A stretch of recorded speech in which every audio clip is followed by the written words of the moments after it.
Chapter 19. The next day opened a new scene at Longbourn. Mr. Collins made his declaration in form. Having resolved to do it without loss of time, as his leave of absence extended only to the following Saturday, and having no feelings of diffidence to make it distressing to himself even at the moment, he set about it in a very orderly manner, with all the observances which he supposed a regular part of the business. On finding Mrs. Bennet, Elizabeth, and one of the younger girls together soon after breakfast, he addressed the mother in these words: "May I hope, madam, for your interest with your fair daughter Elizabeth, when I solicit for the honour of a private audience with her in the course of this morning?" Before Elizabeth had time for anything but a blush of surprise, Mrs. Bennet answered instantly, "Oh dear, yes, certainly. I am sure Lizzie will be very happy. I am sure she can have no objection. Come, Kitty, I want you upstairs." And gathering her work together, she was hastening away when Elizabeth called out, "Dear madam, do not go. I beg you will not go. Mr. Collins must excuse me. He can have nothing to say to me that anybody need not hear. I am going away myself." "No, no, nonsense, Lizzie. I desire you to stay where you are." And upon Elizabeth seeming really with vexed and embarrassed looks about to escape, she added, "Lizzie, I insist upon your staying and hearing Mr. Collins." Elizabeth would not oppose such an injunction, and a moment's consideration making her also sensible that it would be wisest to get it over as soon and as quietly as possible, she sat down again and tried to conceal, by incessant employment, the feelings which were divided between distress and diversion. Mrs. Bennet and Kitty walked off, and as soon as they were gone, Mr. Collins began. "Believe me, my dear Miss Elizabeth, that your modesty, so far from doing you any disservice, rather adds to your other perfections. You would have been less amiable in my eyes had there not been this little unwillingness. But allow me to assure you that I have your respected mother's permission for this address. You can hardly doubt the purport of my discourse. However your natural delicacy may lead you to dissemble, my attentions have been too marked to be mistaken. Almost as soon as I entered the house, I singled you out as the companion of my future life.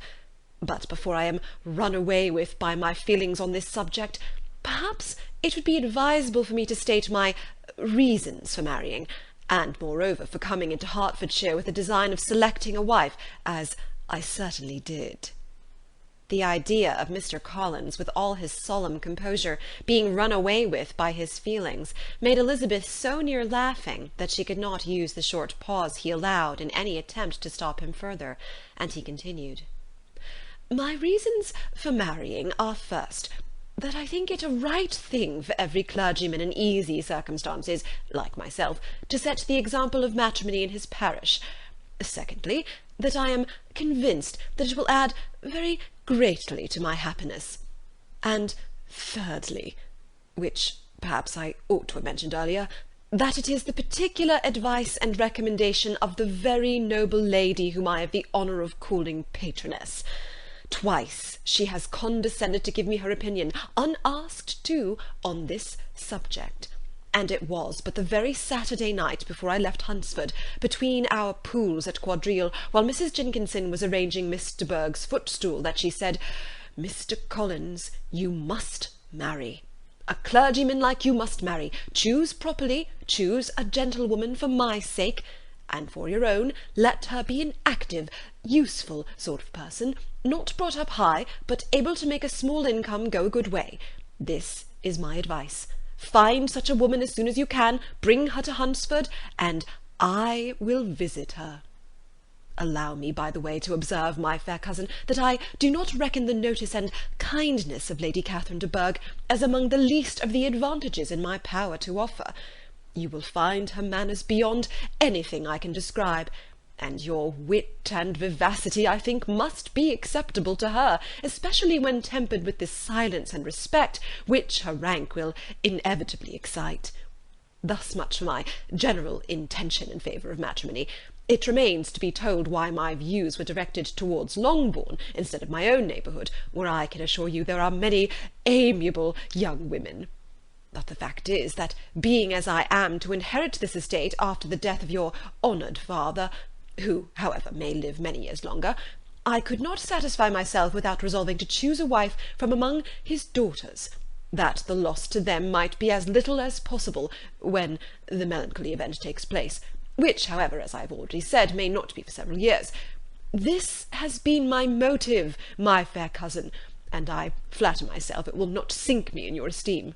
And now nothing remains for me but to assure you in the most animated language of the violence of my affection. To fortune I am perfectly indifferent, and shall make no demand of that nature on your father, since I am well aware that it could not be complied with, and that £1,000 in the 4%, which will not be yours till after your mother's decease, is all that you may ever be entitled to. On that head, therefore, I shall be uniformly silent, and you may assure yourself that no ungenerous reproach shall ever pass my lips when we are married." It was absolutely necessary to interrupt him now. "You are too hasty, sir," she cried. "You forget that I have made no answer. Let me do it without further loss of time. Accept my thanks for the compliment you are paying me. I am very sensible of the honour of your proposals, but it is impossible for me to do otherwise than to decline them." "I am not now to learn," replied Mr. Collins, with a formal wave of the hand, "that it is usual with young ladies to reject the addresses of the man whom they secretly mean to accept, when he first applies for their favour, and that sometimes the refusal is repeated a second or even a third time. I am therefore by no means discouraged by what you have just said, and shall hope to lead you to the altar ere long." "Upon my word, sir," cried Elizabeth, "your hope is rather an extraordinary one after my declaration. I do assure you that I am not one of those young ladies, if such young ladies there are, who were so daring as to risk their happiness on the chance of being asked a second time. I am perfectly serious in my refusal. You could not make me happy, and I am convinced that I am the last woman in the world who could make you so. Nay, were your friend Lady Catherine to know me, I am persuaded she would find me in every respect ill qualified for the situation." "Were it certain that Lady Catherine would think so," said Mr. Collins very gravely, "but I cannot imagine that her ladyship would at all disapprove of you, and you may be certain when I have the honour of seeing her again, I shall speak in the very highest terms of your modesty, economy, and other amiable qualifications." "Indeed, Mr. Collins, all praise of me will be unnecessary. You must give me leave to judge for myself, and pay me the compliment of believing what I say. I wish you very happy and very rich, and by refusing your hand do all in my power to prevent your being otherwise. In making me the offer, you must have satisfied the delicacy of your feelings with regard to my family, and may take possession of Longbourn estate whenever it falls, without any self-reproach. This matter may be considered, therefore, as finally settled." And rising as she thus spoke, she would have quitted the room, had Mr. Collins not thus addressed her. "When I do myself the honour of speaking to you next on the subject, I shall hope to receive a more favourable answer than you have now given me, though I am far from accusing you of cruelty at present, because I know it to be the established custom of your sex to reject a man on the first application, and perhaps you have even now said as much to encourage my suit as would be consistent with the true delicacy of the female character." "Really, Mr. Collins," cried Elizabeth with some warmth, "you puzzle me exceedingly. If what I have hitherto said can appear to you in the form of encouragement, I know not how to express my refusal in such a way as to convince you of its being one." "You must give me leave to flatter myself, my dear cousin, that your refusal of my addresses is merely words, of course. My reasons for believing it are briefly these. It does not appear to me that my hand is unworthy your acceptance, or that the establishment I can offer would be any other than highly desirable. My situation in life, my connections with the family of de Bourgh, and my relationship to your own, are circumstances highly in my favour. And you should take it into further consideration that, in spite of your manifold attractions, it is by no means certain that another offer of marriage may ever be made you. Your portion is unhappily so small that it will in all likelihood undo the effects of your loveliness and amiable qualifications. As I must therefore conclude that you are not serious in your rejection of me, I shall choose to attribute it to your wish of increasing my love by suspense, according to the usual practice of elegant females. I do assure you, sir, that I have no pretensions whatever to that kind of elegance which consists in tormenting a respectable man. I would rather be paid the compliment of being believed sincere. I thank you again and again for the honour you have done me in your proposals, but to accept them is absolutely impossible. My feelings in every respect forbid it. Can I speak plainer? Do not consider me now as an elegant female intending to plague you, but as a rational creature, speaking the truth from her heart. You are uniformly charming, cried he, with an air of awkward gallantry, and I am persuaded that when sanctioned by the express authority of both your excellent parents, my proposal will not fail of being acceptable.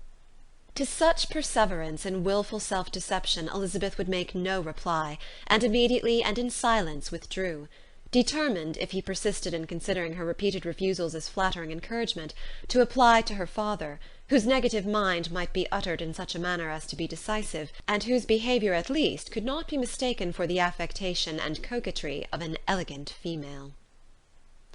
Chapter 20. Mr. Collins was not left long to the silent contemplation of his successful love, for Mrs. Bennet, having dawdled about in the vestibule to watch for the end of the conference, no sooner saw Elizabeth open the door and with quick step pass her towards the staircase, than she entered the breakfast-room, and congratulated both him and herself in warm terms on the happy prospect of their near connection. Mr. Collins received and returned these felicitations with equal pleasure, and then proceeded to relate the particulars of their interview, with the result of which he trusted he had every reason to be satisfied, since the refusal which his cousin had steadfastly given him would naturally flow from her bashful modesty and the genuine delicacy of her character. This information, however, startled Mrs. Bennet. She would have been glad to be equally satisfied that her daughter had meant to encourage him by protesting against his proposals, but she dared not believe it, and could not help saying so. "But depend upon it, Mr. Collins," she added, "that Lizzie shall be brought to reason. I will speak to her about it directly. She is a very headstrong, foolish girl, and does not know her own interest, but I will make her know it." "Pardon me for interrupting you, madam," cried Mr. Collins, "but if she really is headstrong and foolish, I know not whether she would altogether be a very desirable wife to a man in my situation, who naturally looks for happiness in the marriage state. If therefore she actually persists in rejecting my suit, perhaps it were better not to force her into accepting me, because, if liable to such defects of temper, she could not contribute much to my felicity." "Sir, you quite misunderstand me," said Mrs. Bennet, alarmed. "Lizzie is only headstrong in such matters as these. In everything else she is as good-natured a girl as ever lived. I will go directly to Mr. Bennet, and we shall very soon settle it with her, I am sure." She would not give him time to reply, but hurrying instantly to her husband, called out as she entered the library, "Oh, Mr. Bennet, you are wanted immediately. We are all in an uproar. You must come and make Lizzie marry Mr. Collins, for she vows she will not have him, and if you do not make haste, he will change his mind and not have her." Mr. Bennet raised his eyes from his book as she entered, and fixed them on her face with a calm unconcern which was not in the least altered by her communication. "I have not the pleasure of understanding you," said he, when she had finished her speech. "Of what are you talking?" "Of Mr. Collins and Lizzie. Lizzie declares that she will not have Mr. Collins, and Mr. Collins begins to say that he will not have Lizzie." "And what am I to do on the occasion? It seems a hopeless business." "Speak to Lizzie about it yourself. Tell her that you insist upon her marrying him." "Let her be called down. She shall hear my opinion." Mrs. Bennet rang the bell, and Miss Elizabeth was summoned to the library. "Come here, child," cried her father as she appeared. "I have sent for you on an affair of importance. I understand that Mr. Collins has made you an offer of marriage. Is it true?" Elizabeth replied that it was. "Very well, and this offer of marriage you have refused?" "I have, sir." "Very well. We now come to the point. Your mother insists upon your accepting it. Is it not so, Mrs. Bennet?" "Yes, or I will never see her again." "An unhappy alternative is before you, Elizabeth. From this day you must be a stranger to one of your parents. Your mother will never see you again if you do not marry Mr. Collins. and I will never see you again, if you do." Elizabeth could not but smile at such a conclusion of such a beginning, but Mrs. Bennet, who had persuaded herself that her husband regarded the affair as she wished, was excessively disappointed. "What do you mean, Mr. Bennet, in talking this way?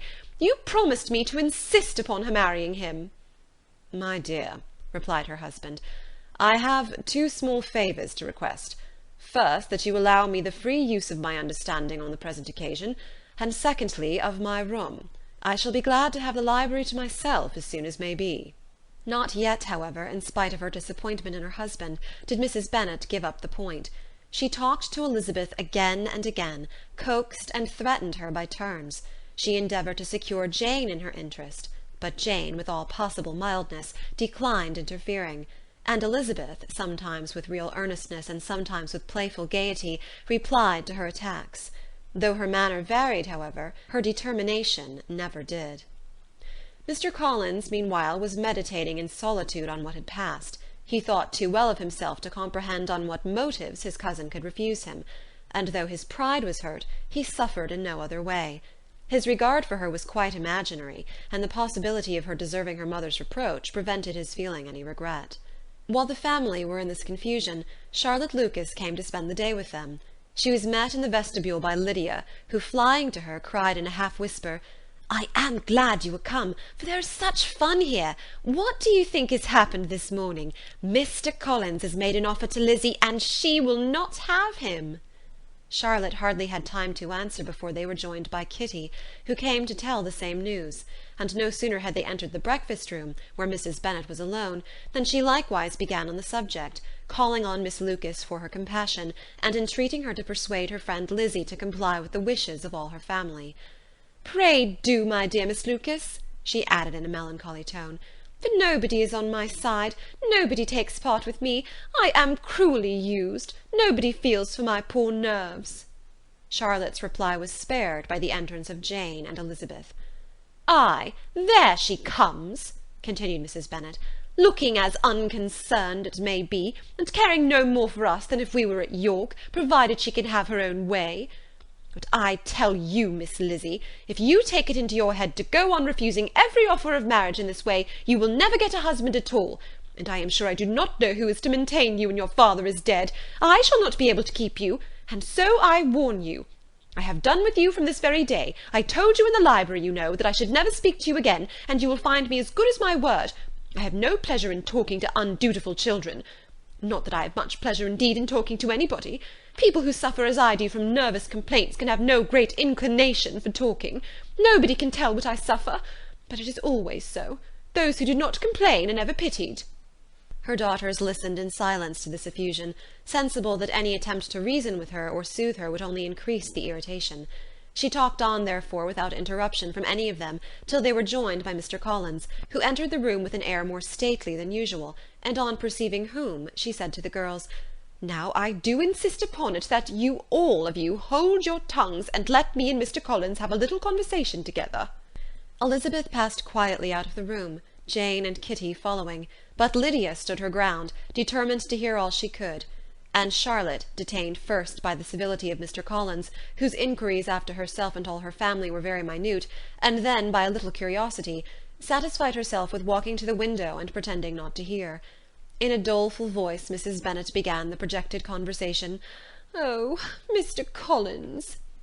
"My dear madam," replied he, "let us be for ever silent on this point.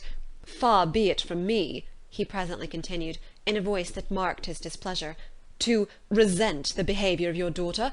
Resignation to inevitable evils is the evil duty of us all, the peculiar duty of a young man who has been so fortunate as I have been in early preferment, and I trust I am resigned. Perhaps not the less so far from feeling a doubt of my positive happiness, had my fair cousin honoured me with her hand, for I have often observed that resignation is never so perfect as when the blessing denied begins to lose somewhat of its value in our estimation. You will not, I hope, consider me as showing any disrespect to your family, my dear madam, by thus withdrawing my pretensions to your daughter's favour, without having paid yourself and Mr. Bennet the compliment of requesting you to interpose your authority in my behalf. My conduct may, I fear, be objectionable in having accepted my dismission from your daughter's lips instead of your own, but We are all liable to error. I have certainly meant well through the whole affair. My object has been to secure an amiable companion for myself, with due consideration for the advantage of all your family, and if my manner has been at all reprehensible, I here beg leave to apologize. End of chapter 20.